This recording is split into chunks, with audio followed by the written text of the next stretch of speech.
Si vous dites celui-là raconte des histoires, ça veut dire il ment. En anglais, si vous dites this guy is an incredible storyteller, ce n'est pas une insulte. Le fait que dans notre langue, dans notre culture, on ait établi le storytelling comme un élément de manipulation, de bonimenteur, de celui qui raconte des choses qui ne sont pas vraies, et ça a donné une rigidité à l'ensemble de notre population qui s'avère être extrêmement nuisible pour parler de quelque chose de nouveau, pour donner envie. Le storytelling est une capacité essentielle. Le storytelling, c'est la capacité d'entraîner les gens avec vous parce que vous leur racontez une histoire avec laquelle ils connectent intellectuellement, émotionnellement et qui leur permet de se dépasser. C'est grâce aux histoires qu'on arrive à développer une capacité de mobilisation.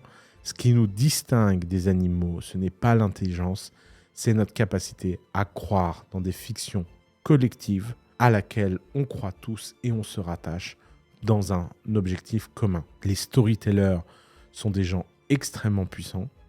Comme tout pouvoir, il vient sans doute avec des responsabilités dont beaucoup de storytellers n'ont pas forcément conscience au début. Mais c'est une caractéristique extrêmement importante. La bonne nouvelle dans toutes ces caractéristiques, c'est que d'après moi, aucune d'entre elles n'est innée. Peut-être que vous êtes un meilleur storyteller, mais vous pouvez travailler votre storytelling. Peut-être que vous avez du courage et de la détermination, mais ça peut s'entraîner. Vous pouvez entraîner votre discipline mentale. Vous pouvez entraîner votre flexibilité. Vous pouvez entraîner votre capacité à prendre en compte l'opinion des autres et la data dans une approche rigoureuse.